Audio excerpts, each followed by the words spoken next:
Welcome to K-Drama School. I'm your host, Grace Jung, and class is now in session.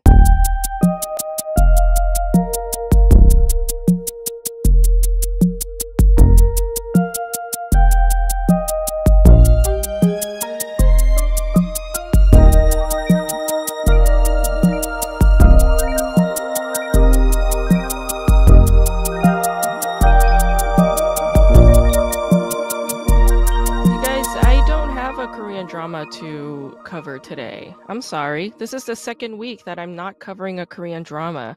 And it's not because I'm not watching Korean dramas. It's not because I ran out of Korean dramas to cover. It's just that I haven't been feeling well. I had a cold. The week before that, I had a bout of depression.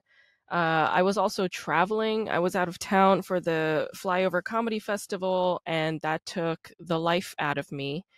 But I didn't want to skimp out on an opening monologue for this episode, so I am doing that at the very least, just to update you, just to let you know what's going on in my life. And I would like to know what's going on in your life. You can email me or you can leave me a comment. Let me know what shows you're watching. Let me know what your thoughts are. Let me know what shows you would like me to cover, because I'm always down to listen to that stuff, you guys. I have been very productive, though. I mean, I made a couple of videos. There are a bunch of new videos on my personal YouTube channel. Just look up Grace Jung Comedy, and you'll be able to find my YouTube channel site, or just go to my website, hj.com, and you can just find my YouTube site there. And I uploaded a whole bunch of videos. Some of the videos are short films that I made years ago. Other videos are new ones, like recent ones that I made this past few weeks or this past year. And I'm going to be dropping another video on Thanksgiving Day. So you have that to look forward to. So check out some of my content, you guys. Even though I'm not talking about Korean dramas here and right now, I am constantly making content and uploading them, so you can follow me there. I was in St. Louis, Missouri last weekend for the Flyover Comedy Fest, and let me tell you something. The Midwest, wow. You Midwesterners are very repressed. I mean, really, you guys just don't know how to let loose and guffaw, okay? Just let loose and laugh. You guys are very German like that. You know, you guys are very much like German audiences. Just very like, ho, ho, ho, ho, ho. Like, just let it out. Just laugh heartily.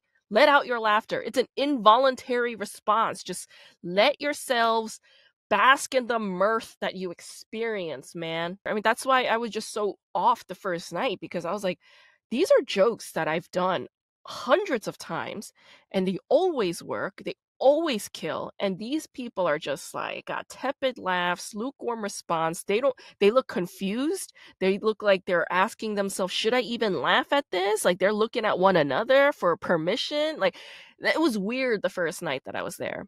Second night, it got a lot looser. It got better, but still, the laughter response was just not at the decibel that I am used to for a room of that size. And I was just a little bit weirded out by it.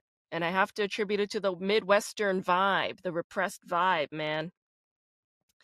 But the upside to all of this is I got to meet Steve Lee. Steve Lee is the lead singer of the band Mangchi. He is the host of the Steepy Weepy Show. He is a very talented artist. He does these like little puppet shows like that he draws and he makes, and I love the story that he does. Oh, and of course Steve Lee is Bobby Lee's brother. I met Steve Lee.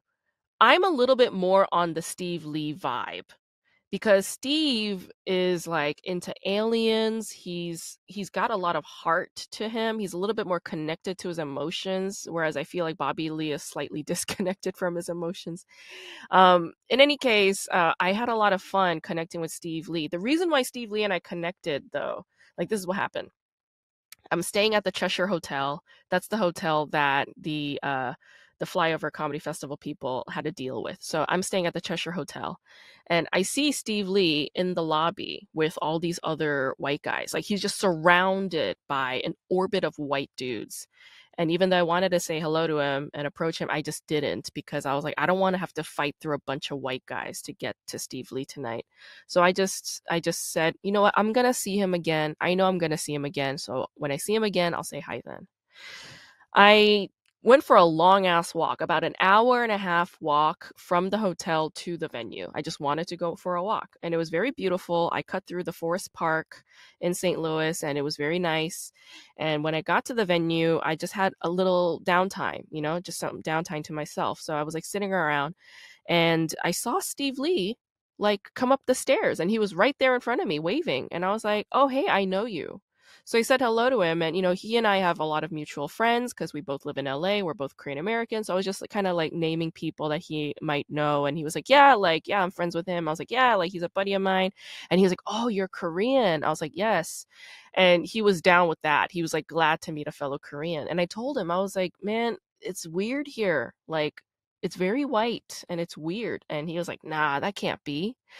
And then anyway, we said hello and then said our goodbyes. And then later, when I was just sitting in the little green room area for the comics, he came up to me. He like sat down next to me with this sense of urgency, like plopped down, and he was like, "Dude, I thought you were tripping earlier, but you're right. This place is super out of whack. It's weird. There are no Asians." I was like, "Yeah, I told you." He's like, "My Uber driver called me a Chinaman, was like, oh, like, I've never seen Chinamen like you. Chinamen like you don't speak English the way you do, blah, blah, blah." And, his Uber driver was a black woman, right? So it's very black and white over there. And even the black and white community is very segregated. And just the Asians are just like completely forgotten. We didn't see a single Latinx person when we were there. I didn't see any. Steve didn't see any. It was fucking weird for us. So we kind of bonded over that, talking about that. Yeah, I had a nice time talking to him. I have some sad news to share with you. I don't know if I talked about this at all. I think I talked about it on my podcast. I was definitely talking about it in the episode with Helen. And I hope you guys listen to the Helen Park episode because she's amazing. Like she is one of these very, very special people. Yeah, like I guess I didn't do an opening monologue for her episode, but just to fill you in, Helen and I met in 2009 in Seoul as Fulbright scholars. She was in the same year as me, but Helen's a bit older than I am. Like she's like a little over 10 years older than I am, and she is um, immensely gifted and talented. And she's just very much like one of these people, artist through and through, very spiritual, like she's just one of these cool ass people that I vibe with and I respect and that I admire. I was so happy that she and I got to connect and talk and encapsulate our talk as a podcast. And I hope you guys found some of that talk illuminating. I was only sorry that I talked so much on that podcast episode. I wish I had given Helen more space to talk, but um, I really liked the second half of that episode and a lot of her insights. And I loved her recommendations, and I love the therapy work that she does. And I love the artwork that she does. If you guys just Google Helen Hyun Park and just look at the educational work that she's done with video art and stuff with students in New York, it's amazing. So just check it out. So I talk about on that episode with Helen how I applied for a job at Stony Brook University and the position was for Korean American Studies. And I just felt so deeply how do I say, just very aligned with that position. It was like it was the kind of coursework that I know I am made for. I know I'm made for that kind of coursework. But back in October, around October 19, October 20, I had these recurring dreams. And the dreams were of me in a car. The car is moving through an urban environment and I'm trying to hit the brakes, but the brakes won't work. But the car is not moving too fast, so I'm not panicking. The car, I swerve it into like a shop. And when I get out of the car and I look at the shop is just full of these kinds of clothes that I would never ever wear today. Just it were just clothes that I have grown out of in terms of style, in terms of taste. It's just not me anymore. And I remember just turning around and walking away from the shop, determined not to buy anything there. And that's how I feel about New York right now. I mean, of course, if I were given a job in New York City, I would go there in a heartbeat. But the fact is, I feel more at home in Los Angeles than I might in New York at this point. That's just what's happened. That's just the truth. That's just the reality. And when I was very excitedly applying for this position and vying for this position and doing the interview for this position and journaling about this position, thinking about this position, I always had this nagging little pebble in my shoe that said, a part of me is over New York. The other dream that I had that's very similar is I was on a hike somewhere in Southern California. It's just got that desert look. And I was on this hike, and there was a path that I could turn to, but I didn't go down that path. I was like, you know what? I've been down that path before. I don't need to see it again. So I'm going to go the opposite direction. And as I was walking in the opposite direction, there was this giant cityscape that was like rising up ahead of me as I got closer and closer up the hill. And I don't know what city this was. I can't identify it for you, but I just know for sure that it was a city because there were a whole bunch of buildings densely compacted in a collective like that, and it was rising up before me in this beautiful way. So I don't know. It could mean Stony Brook. It could also mean that I am growing out of certain kinds of people. It could mean that I'm growing out of certain kinds of habits. There are definitely winds of change that are blowing around in my life at this moment. I had another weird thing happen to me. I mean, I guess I'll share it. It's a bit personal, but I guess I'll share it. So, I was I had a migraine last week, early last week. It was very, very bad. I didn't know what to do about it. I didn't know where it was coming from either. That was the other issue. Usually when I have a migraine, I kind of have a sense of who is causing it. It's usually a person or a situation, and I couldn't pinpoint where it was coming from, right? But I was thinking about an old friend. Is a friend that I have some distance with at this current moment. She and I haven't spoken in several months, maybe almost a year. And she's very volatile, very emotional, very unstable. And uh, talking to her can be very toxic sometimes. It brings me down. And I was kind of thinking about her one morning. And that same morning, she texted me and she called me and left me a voicemail. And I checked my messages, and I was like, my migraine was, it was this person. Like, she was my migraine. So I had to say to my migraine, I was like, listen, I'm not going to respond to her today. Like, I'm not going to talk to her today. Whatever she needs, I'm not going to deal with it today. So don't worry about it. And as soon as I said that, the migraine went away. Isn't that crazy? That's the thing about migraines, man. Like, in my case, it's very psychosomatic, and if I don't figure out who or what is causing it, I will suffer for as many days as it takes. And that migraine, that for that week, it went on for 6 days. It was a 6 day long migraine, and I was taking my vitamins, I was taking my medication, nothing was working.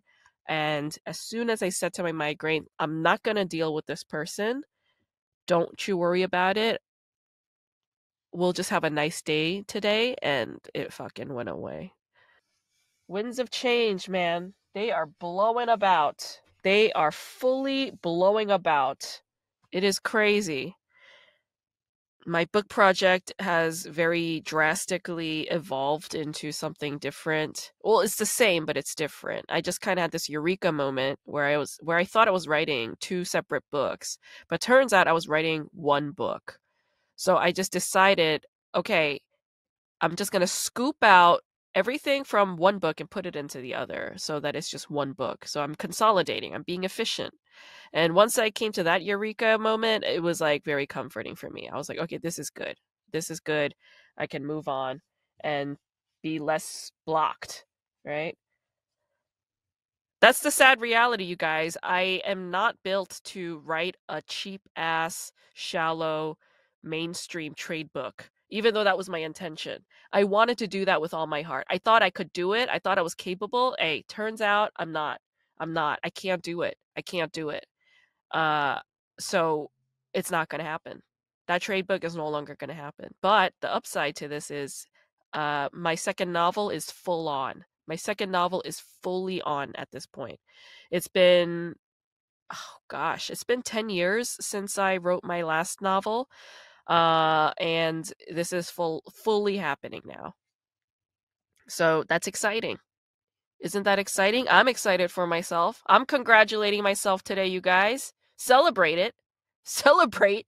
Celebrate your good ideas. Celebrate the moments where you come to these eureka moments, man. It's celebratory. It is worthy of celebration. It is a good thing. Today I'm going to talk to Fred Stoller. Fred Stoller is a huge actor in Hollywood. He is, man, you've seen him in every single 90s sitcom.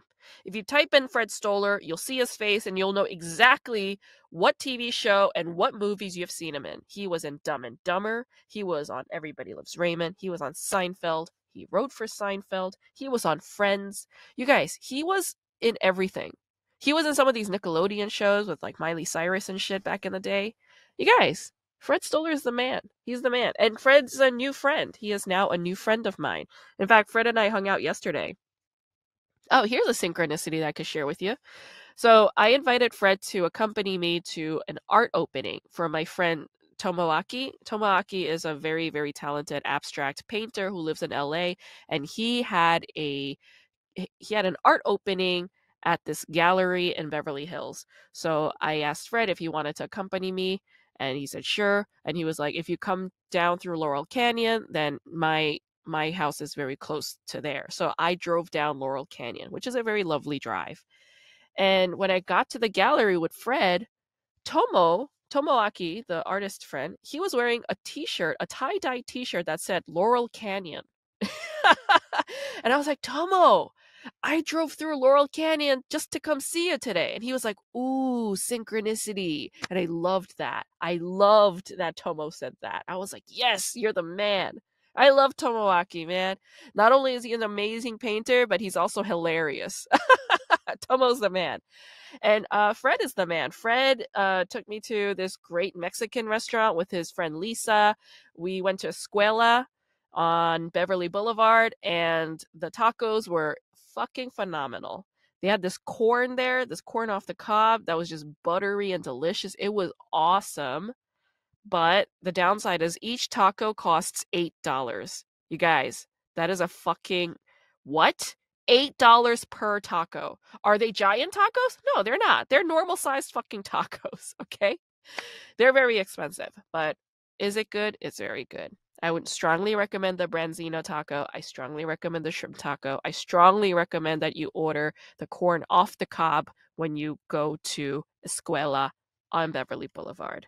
And the reason why I spoke to Fred on this episode is because I wanted to talk to Fred about his book called Maybe We'll Have You Back. And it's such an excellent memoir. It's all about Hollywood show business, being this perennial guest star in the 90s. And he talks about coming up as a stand-up in the 80s in New York and moving to LA in the late 80s and just doing it, just doing his thing. And I love this book. I think every comedian and every actor in Hollywood who is working should read this book, because what this book teaches you is to never ever lose your core sense of self. All right? That's what this book encourages. What this book encourages is that Hollywood is going to say so much shit to you that if you don't have a keen sense of self, you're gonna get lost. You're gonna get in trouble. People are gonna take advantage of you. That's what it teaches you. And I think the book is extremely well written. I mean, Fred has been writing this book for a long time. It's got this sort of rhythm of setup punchline, similar to like a comedy act, and it reads very smoothly. It's funny. It's got a lot of heart. There's some sad moments, but it's just such a good book. So if you want to read a nice, easy, uplifting book, I recommend this book. Maybe We'll Have You Back by Fred Stoller. So let's talk to my guest, my friend, Fred Stoller. Yeah, I want to talk about your book for the most part because Okay, that's when we officially started. Yeah, yeah, we've You read it. officially Okay, begun. sure. I Excuse love me. your book. It's okay. Thank you so I much. It's so well written, and I think you just have like a, I mean, you're a comedian, so, of course you're a good Sorry writer. to interrupt, but a lot of, Yeah, and I don't take this personally, but a yeah, lot of people I give it out to, they don't read it. Maybe it doesn't really. grab them. I'm trying to figure this out, or it just, No, maybe Fred. there's a resistance, but a lot of people, I very briefly dabbled on app dating, and one woman I gave it to said, she would say, "Is there an order I should read it in? What chapter should I read?" It's the silliest question, but It is a a lot of silly people we question. know just maybe it just looks not appealing, but No, I think no, it's that's not it. deeper than it leads on. I don't know. I think you know what it is? I'm also an author. I'm a published author as well. Yeah, And whenever I give my books out to people, nobody reads them. And exactly. it's because we go and buy books that we really want to read, right? Right. And a lot of people don't like to read, you know? If they're Exactly. if they're going to go and read, they're going to Feels read like an something. assignment. There you go. But in my case, like I'm an academic. I'm also a writer I see. myself, and I love reading autobiographies written by comedians and filmmakers. Those are my favorite things. I So, like reading about writers. I love yeah. reading about F. Scott Fitzgerald in Hollywood. I don't like reading his Huh. novels, but I like reading authors. Yeah, Yes. I think I'm only Exactly. going to give it now to someone who asks for it because I would say 80% of people, Yeah. friends or people Yeah. don't read it or they feel it's an obligation or it doesn't look, it Uh, seems arduous or annoying or huh. maybe yeah, Yeah. I'm just asking you this because this is the first time I've wondered it, where it just feels like, and then they kind of avoid me and they feel funny about it. So I'm not going to give it out anymore. Honestly, that could be a good bit, like how you wrote a book and you're giving it out to people and their reactions are just so funny. Like, what order shall I read it in? Or they avoid you Yeah, because they feel they pressured feel, to have read it and they don't yeah, want to yeah, face having it. But it's like, really, I when I give my book out, I'm like, I'm just giving it to you because I want to give it to you. There's no pressure for you to read it. It's just, even if it's right, just on your shelf, like it's just a gift, and I just leave it at that. exactly, Yeah, yeah. There's no pressure. But I right. loved your book, and I love what you Thank said you. about how you like reading about writers, but you don't like reading their work. Because I feel similarly about, like, this year I read Ingmar Bergman's autobiographies, and I'm not a fan of Bergman's films. I know he's a great filmmaker, but Hmm. I don't like his movies per se. I love the way he writes, though. I really love his mind. I'll And check that out. yeah, I love the way his I brain guess I works. like one thing I say a lot is, excuse me, I read to relate to not to escape. I'm not into Mm. sci-fi, a Lord of the Mm-hmm. Rings. Mm-hmm. I guess I felt not validated and invisible my whole Yeah. life. So I want to identify. So Yeah. lonely writers or the Yeah. process.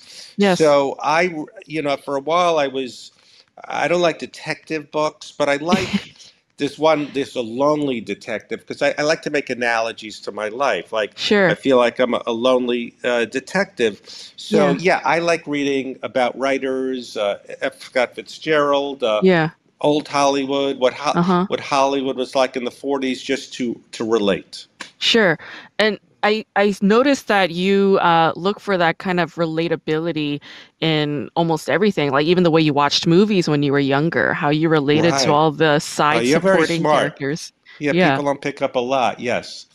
I need to see myself in things. That's why I can't get into a movie like The Bounty or Braveheart. I'm not just picking Mel Gibson movies, it sounds like. But yeah, I don't, I like to see myself like someone, yeah, isolated or just, like, for Right. example, The Hangover. Hmm. I can fucking relate to, and it did make me laugh. I understood why others people in the theater were laughing, but Yeah. I don't have a bunch of dudes. Let's go to Vegas and we're Right. bros, and Yeah. yeah. So I need to really, most TV, like I'm friends with someone who's on the show Glee. I Yeah. could not relate to it. I can't relate to this. I know a show with Oscar Isaac about marriage problems. So Yeah. yeah, I like to really.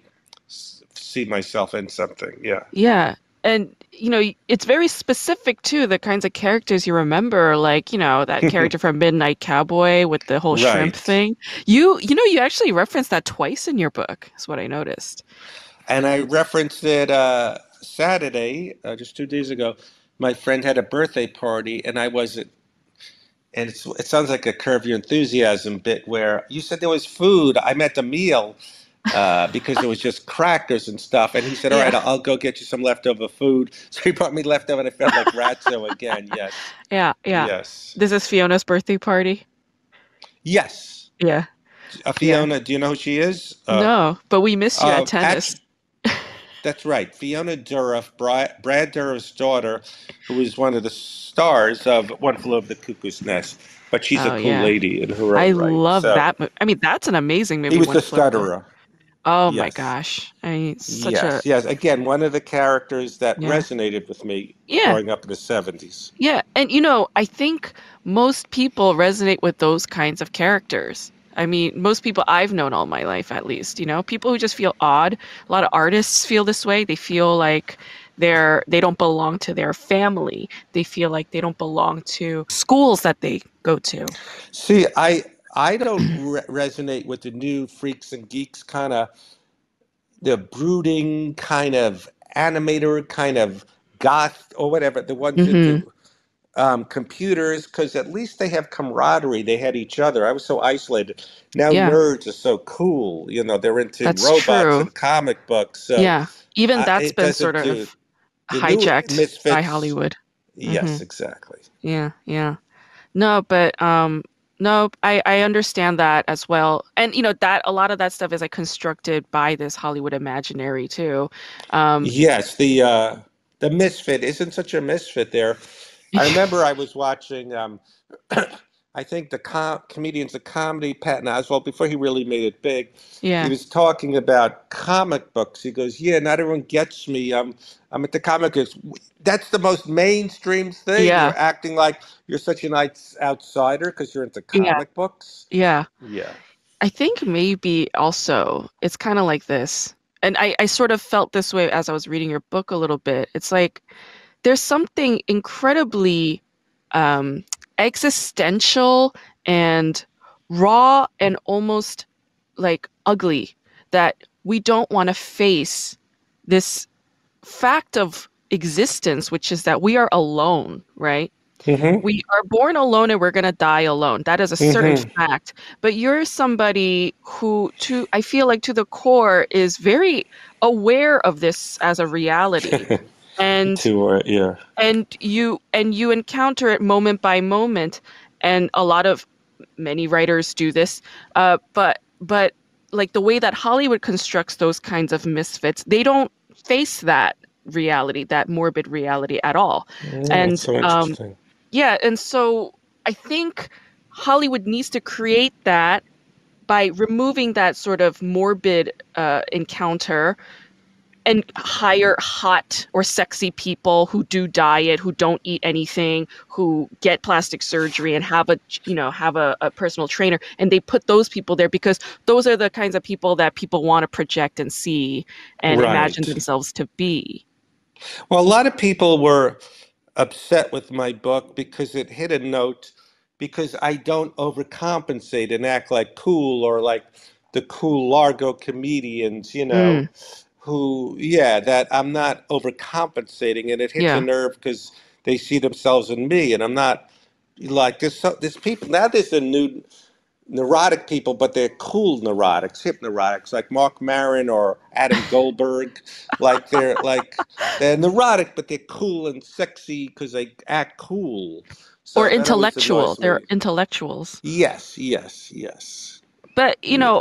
the way I kind of see you, and this I only understand because I've sort of researched like the tenets of clowning. Did you ever like look into clowning at all, or do you have clown friends at all? No, no. But speaking of that, not to get personal, but with some situations, I'm trying not to. I see maybe why some women aren't attracted to me because I'm too silly and Hmm. self-deprecating, and I'm not going to post those. Mm. self-deprecating things on social media. It doesn't do me any good. So Mm. I'm clowning too much, I think. I'm more Yeah. like putting myself down, like here I Yeah. am at this. So Yeah. I'm really going to stop that. Like even with the silly videos of putting my face on Justin Bieber or Bruce Willis. We get the joke, Fred. You're not like Bruce Willis. You're not. And I think that's so unsexy, and I'm kind of angry about it. Not Oh, with you know who, but just interesting. where I think I've been clowning. I really think I've been. Yes. You know, I've now I've watched some of my old clips on Friends, and I'm Yeah. never arrogant or cocky, but I realized I was so much more attractive than I thought I was or acted. I Yeah. really act, and that's the way I am. I wasn't putting on a persona, Yeah. but I think I don't know what I'm saying. I'm just going to No, try to write more stories, but I'm going to yeah. not put on social media. I'm perpetuating this schmucky guy that's never Yes, attractive. yes. And, I mean, that energy though, like what you're saying, it is in your book through and through because, Yes. the way that your mother would, complain all the time and you would offer help, but the moment you offer help, she would reject your offer and complain nonetheless and guilt trip you and shame you. It's like that you're almost designed to constantly be apologetic for Sure. everything. Absolutely. And you figured out a way to cope with that through stand-up comedy, which is parody, which is self-deprecation as the humor. And, you even extended that to the way that you would resonate with certain supporting characters in movies. Not Hmm. even the lead, never the Never, hero. ever. Always the passive supporting character who's just Hmm. there to be like quirky and, funny, and then we move on. They're not the center point. And It's I yeah. don't know if I put in my book, but this therapist I was seeing in Manhattan, I was saying I always want to be the three-line guy, or who's that guy? Mm, Because you should have bigger dreams, and maybe he's right, but I guess I always loved like, who is this guy? Oh, we should see more of him. Where I'd sit up in my seat, yeah. and I guess I got what I wished for. I became sort of that guy that Yes. almost invisible. Yes, almost invisible, but wanting some, like I used to be on TikTok live. I got tired of it, and Yeah. a few people, but I realized again, I'm never arrogant, but I think if when I was growing up, I realized this from some fans of mine that I would have been a big fan of Fred Stoller Yeah. because he would resonate. Like, there's this guy, he's not a star. He doesn't act Yeah. like Nick Offerman, like so Mm-hmm. cool and Mm-hmm. that smugness of like The Office. I go, I Sure. like this guy. So I became what I would have been a fan of Yeah. inadvertently, even though And it's not a star kind of career. exactly. And that's the great success of it. And, the other great success of it is that supporting characters supporting actors like you're everywhere. You're you're in every Not so sitcom, much lately, but more when sitcoms. but One thing but that hurt me, and yeah. I'm not blaming or anything, Yeah. is I was from the era of like sitcoms in the '90s where Yeah. every two-line part was well, Jerry, where's the bread? And this, it became so real, like The Office, and where Uh, where the smugness, where the main guys are funny, but everyone, like I would have auditions yeah. last few years. Not don't be so charactery, don't be more straight. Where Yeah, don't be so it's sticky. yes, where I don't think I'm sticky. That's who I am. But Yeah, they want just people that don't stand that blend in and aren't a exactly. distraction. Yeah. So yeah, Yeah. so I don't work as much because of That's that and a other reasons. there's a shift, there was a big shift when they got rid of the whole canned laugh or the live audience Yeah, studio kind of thing. Yes, less funny. Yeah. but but every millennial knows who you are, is what I'm saying. Like all the millennials who grew up watching 90s sitcom have seen you. They've seen you in Dumb and Dumber, and I love what you say about how you say like I became the person that I would be a fan of as a child. I mean, that's like a huge success. I feel like not Which I everybody can didn't say that. realize. I didn't realize till I got on TikTok Live that there were not a lot, but there were people I love you. I love what you do, and you were, Yeah. So I realized as a kid, I would have, again, I connect with people, Yeah. and I would have connect with this guy that I wish he was on more things. And well, I grew up loving like black guys in TV shows weren't like, in the 60s and 70s like it is now. So Yeah. whenever you'd see one, go, oh, this is cool. I'd be happy they're working. So Uh, as I'd be happy that this guy would be working because he right. doesn't work a lot. He's not like Yeah. everyone else. Yeah. And I'm And not, yeah. and the people like you've had some heroes in your career. Like one person who sticks out is Esther Roll, and how she said, "Don't let anyone in show business ever determine your self-worth. You're wonderful." I Yes. mean, what a beautiful thing to say. Yes, that was. And it comes from a woman who understands what it's like to be marginalized in society and in the Yeah, industry. I think we're hitting on something. You're better than any shrink I ever saw. I think I related to black guys because they weren't in most things or hardly Yeah, at all, and exactly. I guess I feel like I'm that guy that doesn't fit in so much Yeah.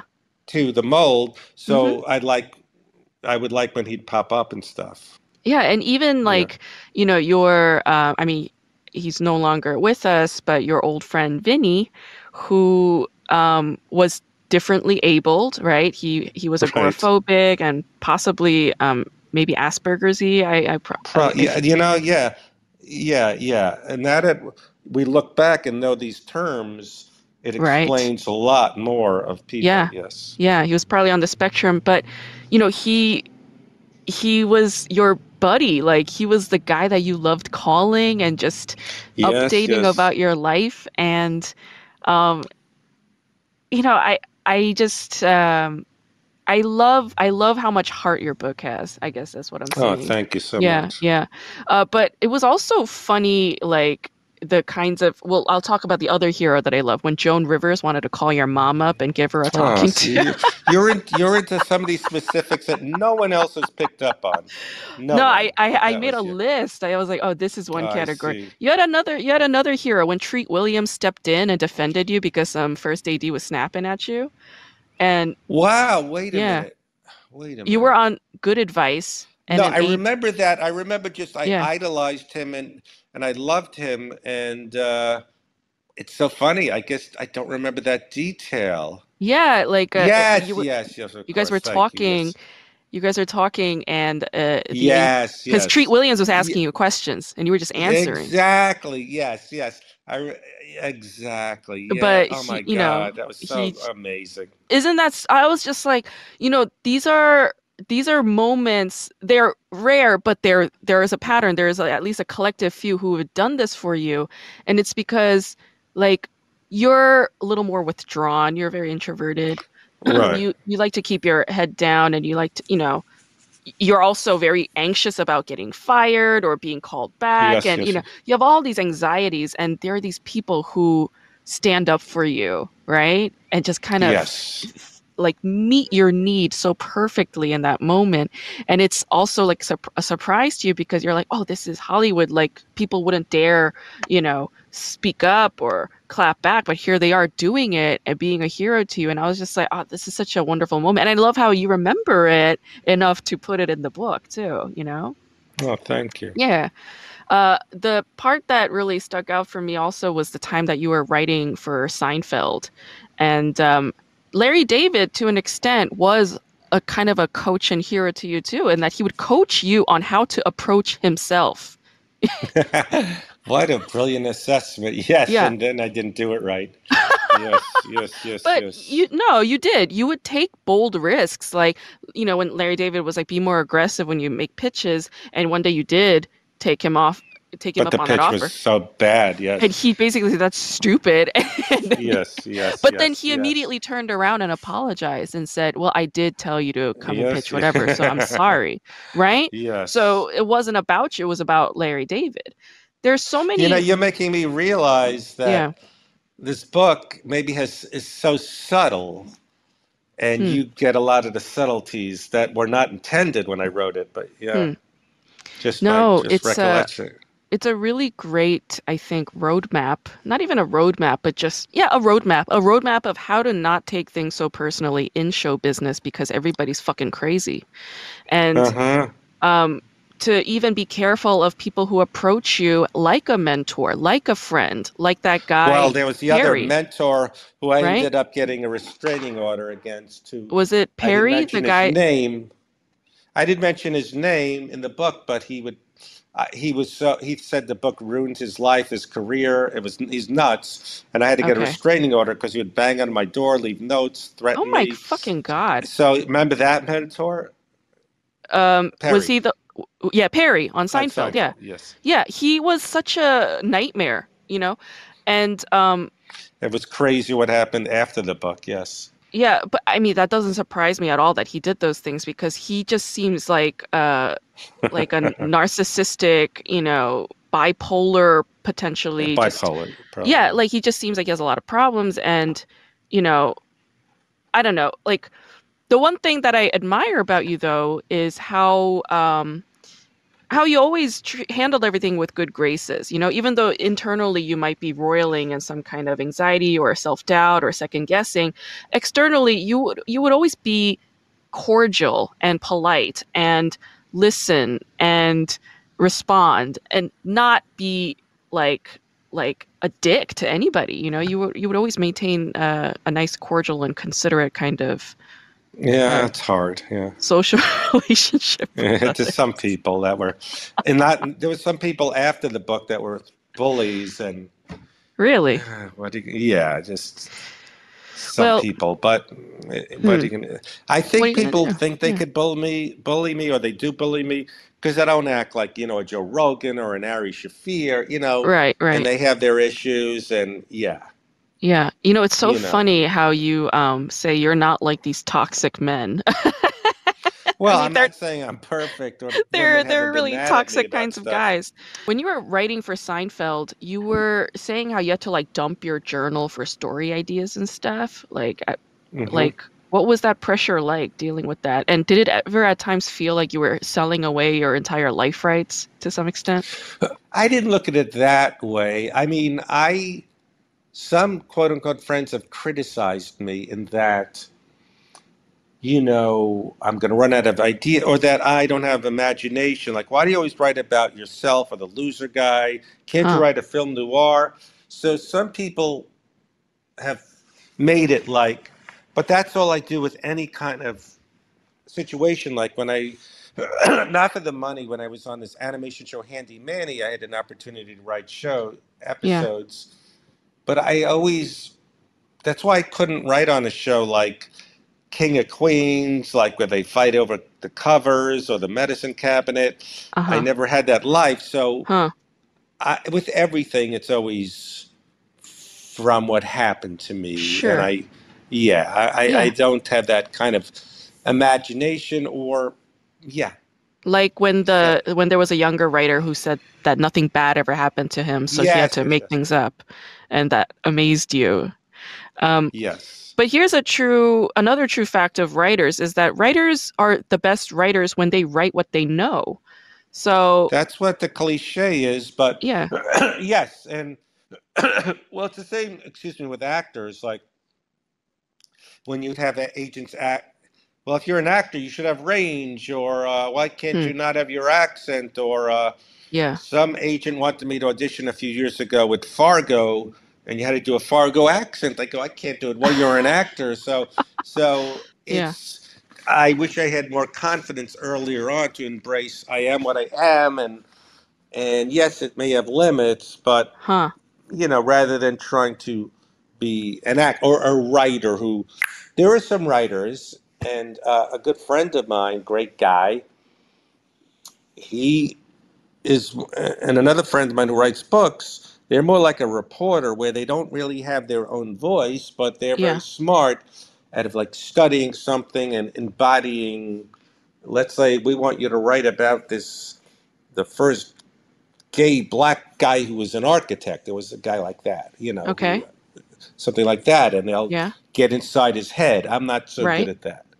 Yeah, and honestly, the only person who could really write for that is somebody who is gay and black and an But there are architect, people right? that are like reporters that could, they don't really have their persona, their voice. They're trying to get out, I think and the they could. difference is that a reporter will just report on what they think is Right. important. But a person who has lived that reality is going to write out what they find significant. And a reporter is not able to determine what really means the most to that character, right? Correct. A That's person a good point. who's lived that life can do it the best way. And I think that's why there's so many debates in Hollywood where they say like, a writer's room should hire more diverse people so that they could present a diversity of stories. So I'm more in agreement with the kind of writing style technique that you approach, which is that you write from your experience and what you know. Um, Another kind of heartbreaking, seedy Hollywood thing, a pattern I noticed in your book is how many women you went on dates with who would try and use you to get access into industry. Right. Right. I mean, Writing contacts or connections, or yeah, or even they look me up and think this, or yeah, yeah. There was the blind date. She already had a boyfriend, but she thought it could yeah, be good for her writing career. right, right, Nonsense. yeah. I mean, how are you able to kind of gauge that early on? Like, have you been able to figure out a way to gauge that earlier on in the relationship, or does it still kind of I sneak don't up get on too you? far in relationships. Huh. Um, well, yeah, it's makes me untrusting and suspicious. Like, there's one woman who I had bumped into, and we're Facebook friends, and she's trying to come up with a show, and I'm too old even for myself to try to come up with ideas. My phrase is I want to try to create. I don't want to try to sell or pitch. Ah, And that when someone I know has ideas or delusions, it's very tricky. Well, it's tricky enough for me yeah, to be in relationships and yeah, stuff alone, but to find someone that's not trying, doesn't have some a little bit of a delusion or trying to right. has some kind of thing. Yeah, But then again, quote unquote, normal people don't get the lifestyle or the art or stuff. So it's always difficult. I But understand. I think yeah, it's always difficult. It'd be difficult anyway. Yeah. Yeah, I think that's true too, I think just in even like people who are not on the screen in their day-to-day lives, they're still opportunists, Exactly. lurking no matter what. So, yeah, it's just it becomes a little bit more broadened when you're on TV and stuff, and people just kind of Yeah. come approach you with their own basic assumptions. Another good hero that I loved reading about in your book is Kevin James and how he brought you on to King of Queens and then sent Yes. you that jacket during the holidays with that Yes. Yes. note. Yes. I was so like my heart was so warmed when I was reading that part. Again, there are Yeah. the people who read my book. There are a few things that they bring out they like, but you're picking up these little nuggets that it's very sweet that no one has picked up on as like sweet things But or it's heartwarming. major. It's really major. None of us, yeah. It meant that jacket meant so much to you that you were calling this Yeah, oh, that's right. That girl. woman. Another. I sound like such a misogynist woman hater, No, no, you're not at but yeah, all. Not she at she all. wanted to keep the jacket. I had. Oh my God, And you had to I call blocked her. out a lot of this. You had to call her a Yes, million times. But she was she willing to just wanted give the it back to you. jacket. Yeah, yeah, She was yeah. gonna keep it. Yeah. No, she Okay. eventually gave it to you and you wrote that there was nothing to worry about I in the was first place. hounding her. Yeah. Yes, And for what was mine. Fran Drescher wrote you a personal note as Very. well, thanking you. Yes, Um, yes. yeah, and I loved what Ray Romano wrote in the blurb for the book, which is like, I don't know why Fred never got his own show, maybe because he's so annoying. Yeah, yeah, yeah. But yeah, I think, a lot of people recognize you from Everybody Loves Raymond because, yeah, like both of you have that New York. accent, you know? It's like a borough accent, not even, I mean, you're very Brooklyn. I think Ray is Queens, isn't he? Exactly. He's from Queens, right? But a Yeah. lot of same inflections. Yeah. And it's like, what a show. Like, I loved that show growing up. It was like fucking amazing. And I still kind of watch Friends a lot, just for like nostalgic reasons or just for comfort reasons. I kind of return to Friends over and over Yeah. again. And whenever I see you on that, it's like, you play that weirdo so well. Like the guy who's just really not even part of this earth. You play that guy so well. And it's just, it's like it's a total treat seeing you even Oh, deliver such few thank you. lines. Yeah. Um, I made some notes about the times you were a hero to yourself as well.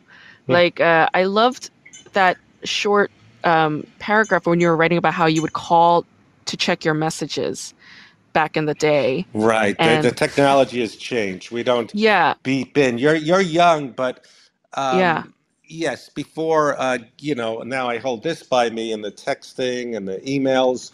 But before that, to know if I had something on the horizon, you had yeah, to call in your answering machine messages, and I would just walk around yeah. again before cell smartphones, and I remember beeping in messages. Oh my God! And it was that But yeah, fourth ring saying you got a message. right. Yes, And you said how your fantasy would just go everywhere during those 3 seconds that you would wait for that beep. yes.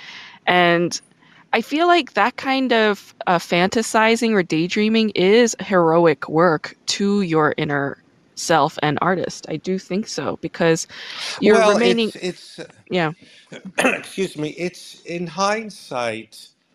I yeah, realized, like, I had a depression, one of a few when I tried to get off meds a few years ago, and I remember going at the Insight Meditation Clinic, and I remember thinking, I just want to be. I'm tired doing what I'm doing now, looking to my phone for the hope in that message or that text that's going to save me. Or, and again, they've talked about it so much, dopamine rushes, and we've been yeah, conditioned to. So it's getting more universal in that the dopamine, where a lot of it doesn't mean anything, Instagram likes, and that's why going mm, all over the place. I'm going to try to really taper down my social media, Facebook posting or texting, because it's not real money and it's not real showbiz. It's just getting validation and dopamine rushes that some girl on Facebook I have a crush on gave me a like, or hmm, never. It's not real life. At least okay, when I'd get a message, maybe there'd be a gig. But yeah, yeah, so it's that mentality of looking to something other than yourself to uh, validate who you are, the sense of mm, self and Buddhist stuff I'm getting into, where yeah, that's the thing that's probably not healthy, where my huh, self-worth would be reliant on that call, I and see. now it's Yes, that like on Instagram, the likes yeah. on, yes, For sure. Twitter. Oh yeah, I think that's really, really important for people to hear. A lot of people in Hollywood struggle with that very thing. A lot of actors, especially, Well, because well, again, it's yeah, well, one of the things why I stopped acting class I wrote is it was this false comfort zone. I was tired of being the funny guy in class, but it wasn't translating to real life. I didn't want huh, to get off on, hey, Fred's funny. I want to work with Fred. I want to be his partner. uh-huh, It's this masturbatory thing that, and it's the same thing I'm realizing with putting on a silly video on TikTok or this, where, or huh, putting on things from the past where I get likes. Oh, yeah, I remember you on that. Where it's right, not real showbiz, it's not huh, real. So I huh, think I want to be creative yeah, with real creative things rather than yes, this validation or this. ah, Yeah, I'm doing it. A lot of social media is becoming more, to me, I realize, and a lot of people just this sense of we're relevant by getting likes and things, yeah, but it's not really yeah, creative, or it's not really what my dream was. yeah, And yeah. No, I think here's my sidekick. hi. Hi, Kitty. Chloe. Hi, You, Chloe. you, Oh, she's cute. I love the she's little the white best. patches on her chest. It's That's why they call tuxedos. oh, so The cute. breed is called tuxedo cats because she looks like she's wearing a tuxedo. Oh, that's so Chloe, cute. Hi, Chloe. they're the best. Well then, what what is the next thing that you want to do? I mean, when I last saw you, you said you were writing a lot of stories. Are these short stories? Are they Yeah, essays? no, the sci-fi event. No, I'm just kidding. Same stuff. Okay. Short. At first I tried to be like Charles Bukowski and write a long thing with sex, but I was trying too hard Ah, to do what I've seen. But God, my throat, I'm clearing. sorry. Well, I would love to be in stuff if someone wants me, but I'm tired of trying to, like I always tell people, do a one-man show, or a podcast if you have a Jones to do it, not because you think or you heard this led to this or Mark Maron, this led Right. to this for someone Right. else. And I've made that mistake. I don't Yeah. want to do a one-man show. I don't Yeah. like theater. I don't like renting a theater. Yeah. So at my later age, I realize, like I said, I want to try to create, not try to sell or pitch or Yeah. so Yeah. I want to do what is possible. So Yeah. I'm recording an audiobook of one of my other Kindle singles, and then I want to do an audiobook of like a lot of stories, and that's not even I'll put them on Audible or I'll maybe try to have a website, but I don't even want to think of trying to make them a book. I just Huh. want to do what I can do, Uh, you know. and that's actually one And of I'm the not like you. I'm not a filmmaker.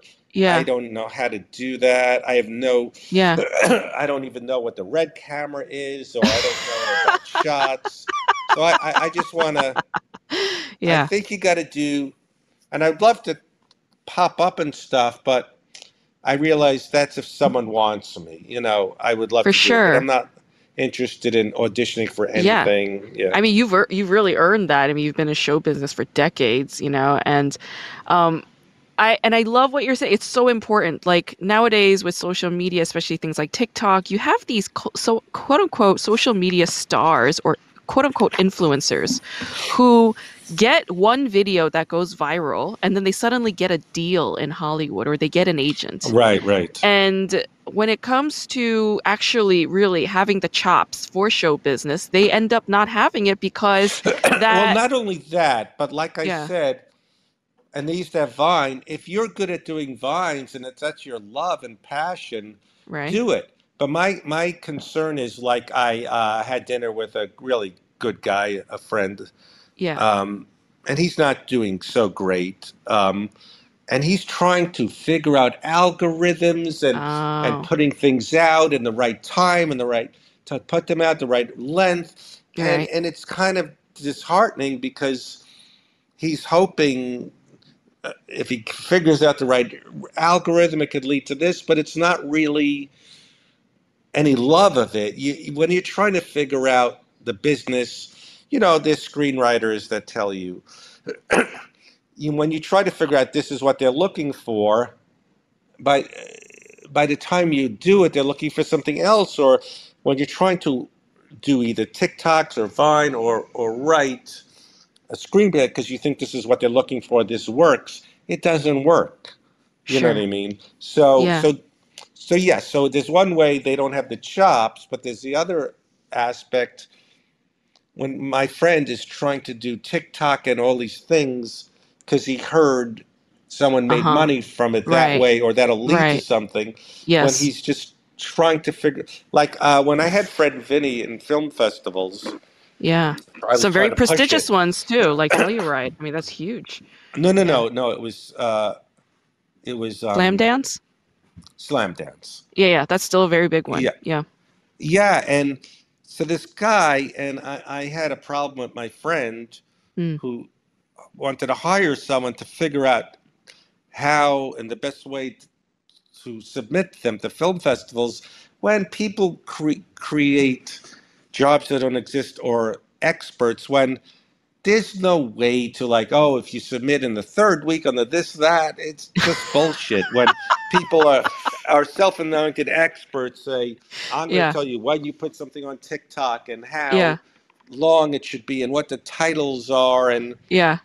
yeah, that's what I'm talking I against. understand. I like that a lot. And you know what I'm reading more and more in a lot of these like self-help books, especially about artistic creativity and like a spiritual existence with that, they always say the same thing. They say do what's in your reach and what is manageable and what makes you happy.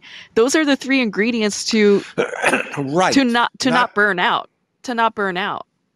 exactly. Yeah. And And I've been to in some other situations where, yeah.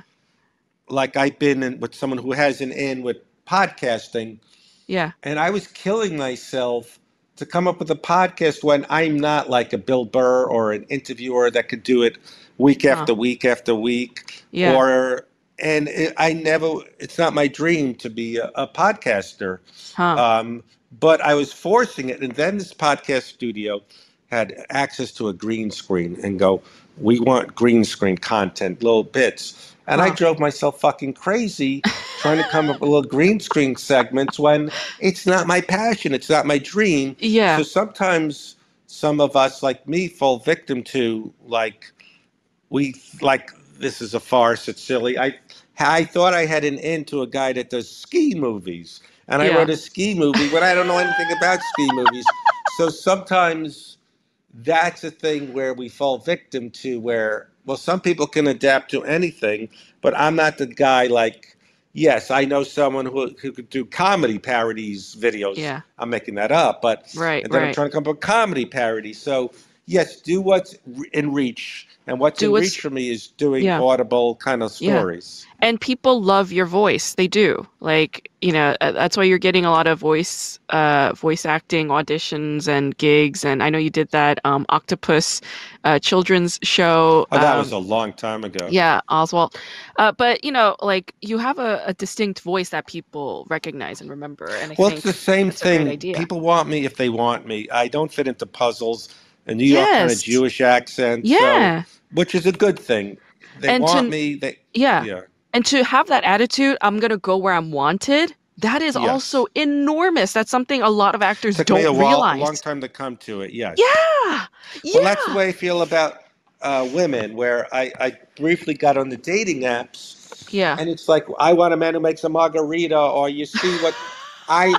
Someone has to want me because they want me, not because they're scrolling through apps. They Yes. have this vision of a guy that, can make a drink or goes on a hike or whatever. Yeah. They all the women, not all, but picture them with a horse, or just as me jumping out of a plane. This is me on the beach, and they think that's what a relationship should be. Yeah. So it was like doing commercials for myself. So I deleted all Yes. for the stupid apps because I'd Yeah. like to be with someone, but not for the sake of it or just go Exactly. shopping.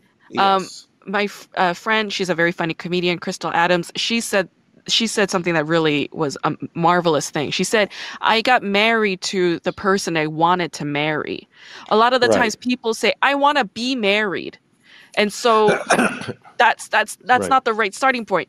You want to marry a specific kind of person, the one that you met, the one that's in front of Oh, you. And this. You're a tech person, huh?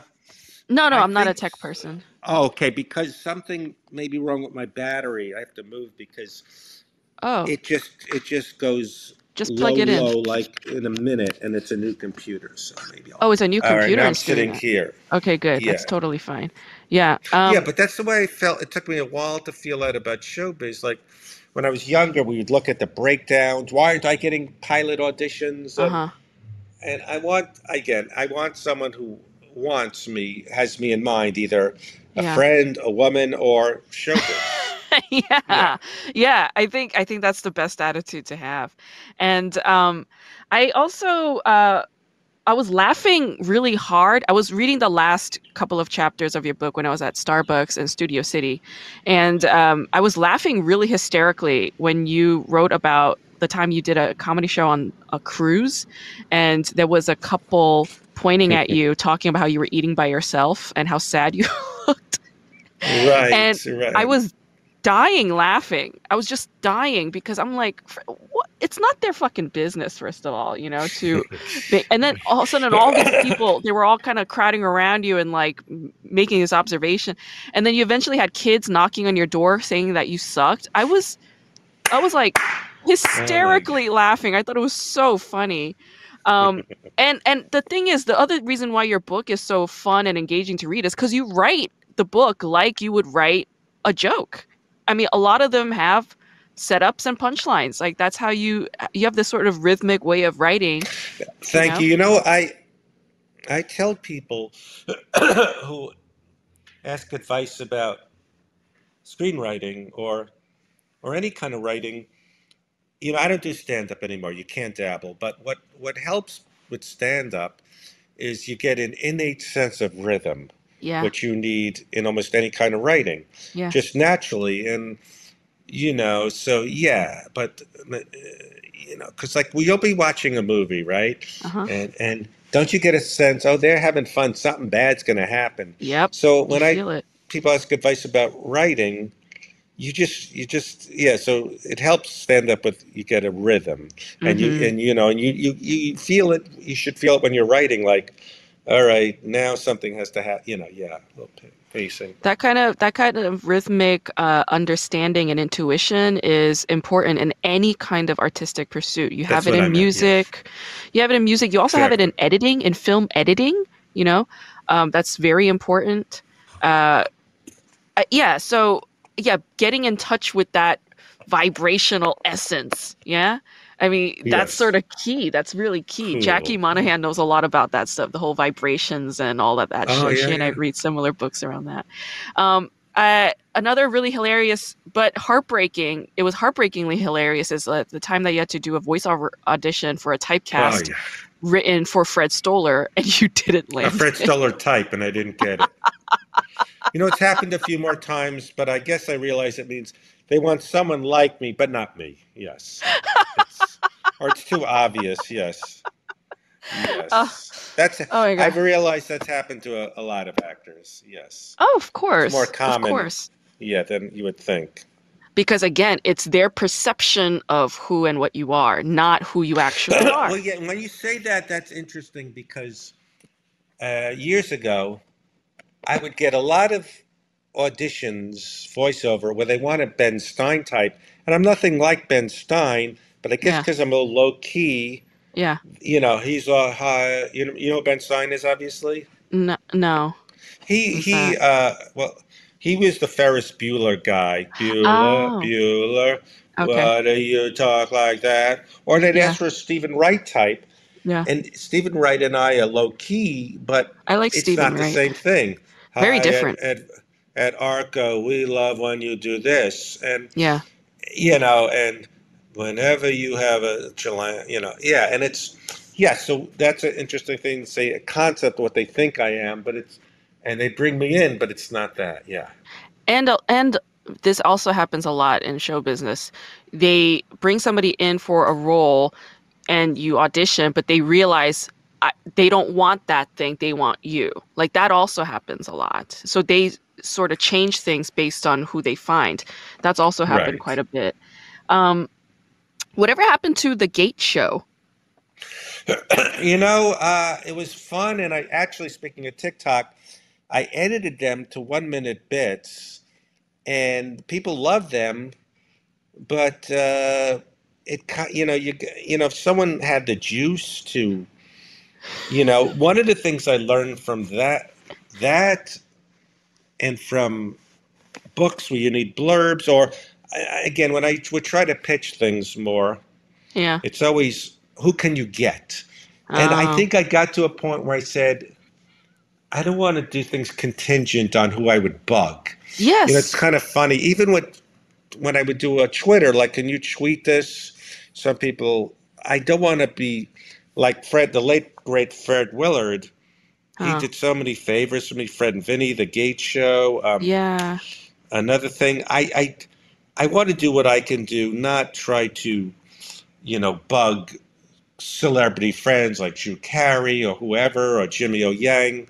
I don't And want it meet to all like their requirements. They're little Not just that, but just it contingent on we like you, but who's more famous than you who can right, do right, right, this? right. I Yes, totally I love that. That's in sync with everything else you're saying. Like I want to be where people want me. I don't want to try too hard on something that I don't have any passion or love for. I mean, when I was reading about the Gates show, I was like just reading about how you were like begging Bob Saget to do this, but Bob Saget had all these issues around what kind of car he was going to right. drive, and then Sarah Silverman also had all these issues, and there were all these like negotiations and like backbreaking and this and that. But I was just like, I love But the I had something. concept. I love the concept of Yeah, the well, Gates show, just to and interrupt, yeah, I had something similar where this guy wanted me to be an independent movie, but he goes, "Who are some friends you could get?" And again, I fell victim to that, uh, where yeah, if you want me, you want me, not yeah, because I can get some other people. But yeah, I thank you. I think it's a good idea, but it's there, but again, it's sort of like I'm not in the world of pitching or right, like, if someone like I'll give you an example. I'm friendly with Justin Roiland. Do you know who he is, right? From Rick and Morty. He created oh Rick and yeah, Morty, and yeah, yeah, yeah, if he liked the idea, but he's too busy. But if I knew someone that had the power to bring it in a room, and right. they could be the one. This is my cliche of stuff. I don't want to do all the heavy lifting for the Yeah, stuff. of Yeah, course. so Why should I you? have Yeah. the idea, but yeah, it's a good idea, but I don't really know. Um, do you have any recurring dreams that you Oh, remember? fuck. I have a few. Well, one of them is that I'm on the road doing Uh-huh. stand up again. Yeah. I hated it when I had a headline, or even just be on the road. There's Tuesday through Sundays, and it's not. And it took me many years to realize, why don't I love this? Am I lazy? Am I sore loser? My Uh-huh. heart was never in it. I never. And I'm going to the whole stand up spiel, but I never grew up as a comedy nerd. Right. I did it. Excuse me, because I didn't know how to break into being a character actor, and I heard Right. you do your act at the Improv, you go on the Tonight Show, then you're on a sitcom, Yeah. and I I have this dream that I'm away from my cats. I hated stand up where you have to get them, what's your opening, and where I want to go home. Why did I agree to be on this week of work? I don't want to do this again, Yeah. and I just want to fucking go home. Yeah. I have recurring dreams that I still live with my mother, or Huh. but many of them is maybe I'm agoraphobe. I don't know if it's that, but I'm away. I don't know if someone I had remembered feeding my cats, Oh.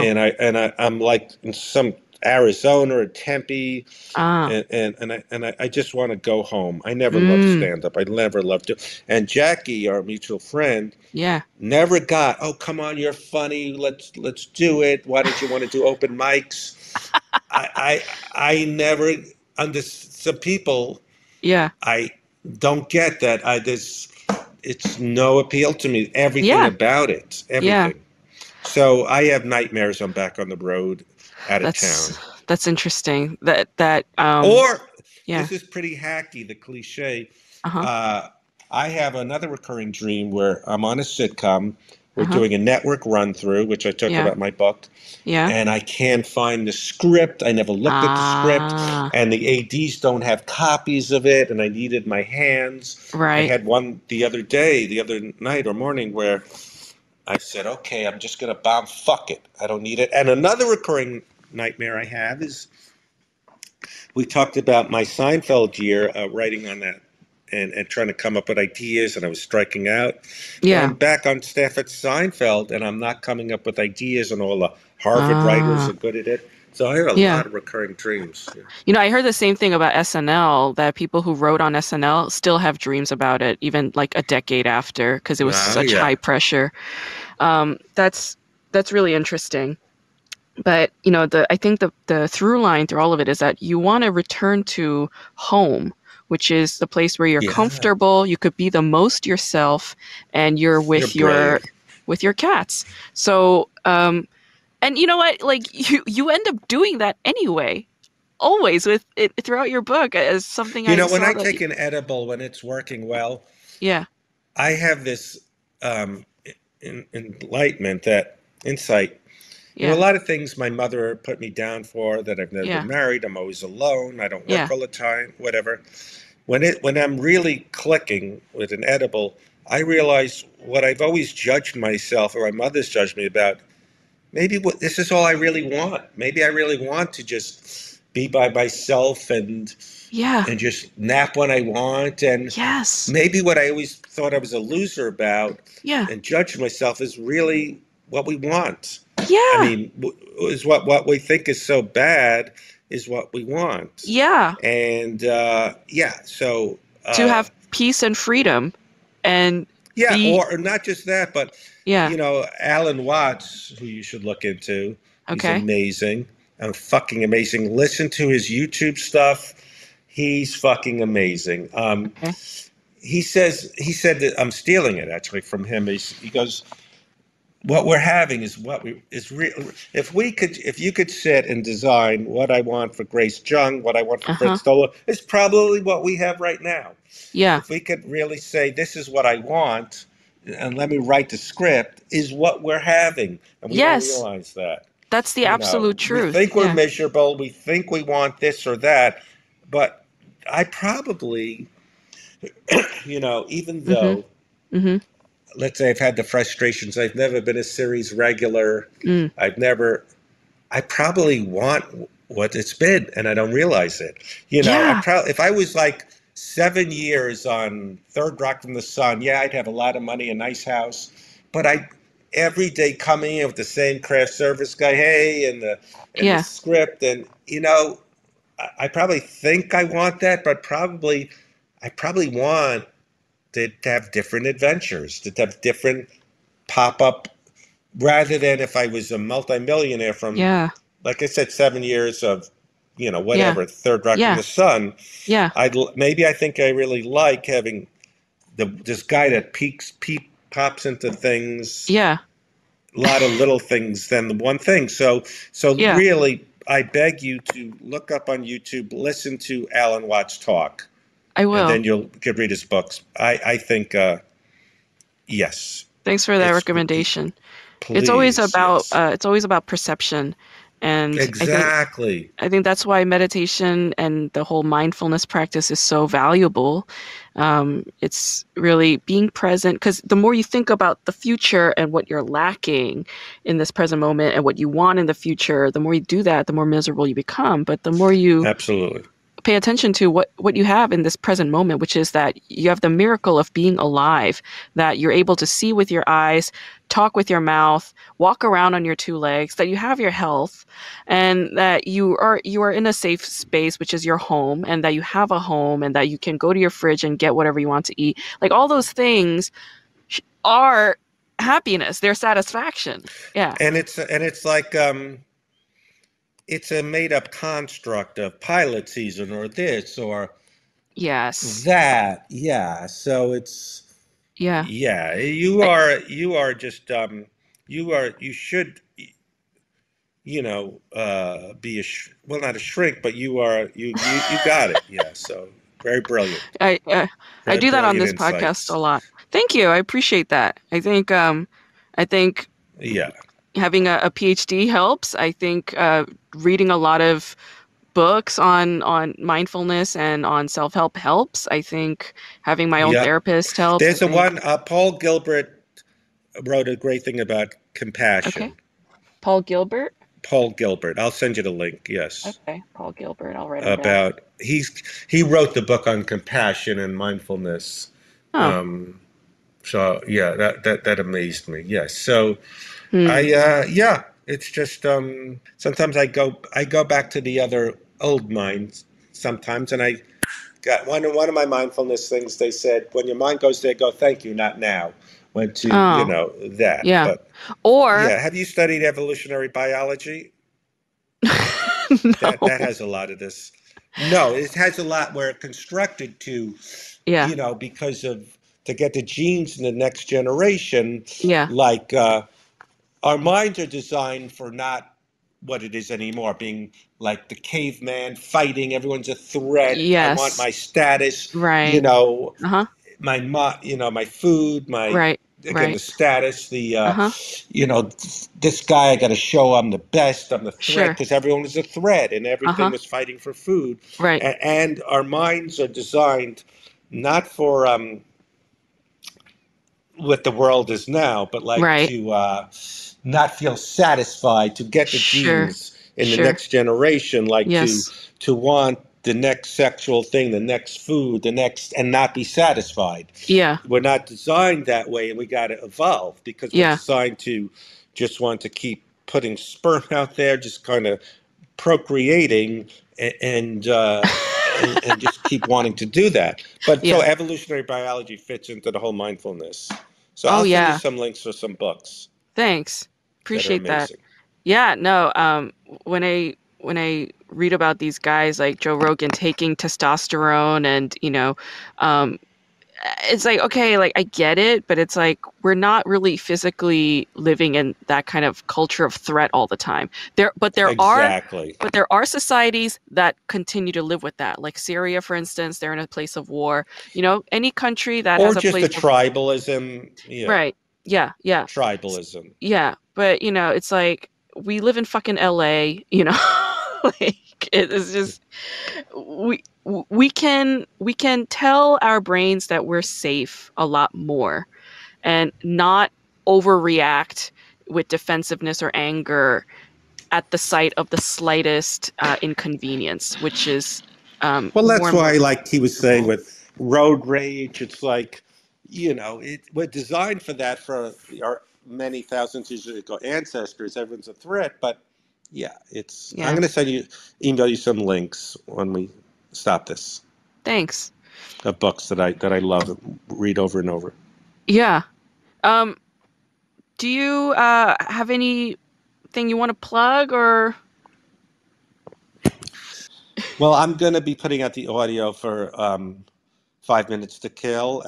Just if they want to read the book you're talking about, or Yeah, maybe we'll have you my back. Seinfeld Excellent book. year. It's a Kindle single. Mm-hmm. Just look me up on Amazon and There you those go. little things. Thank you, Fred.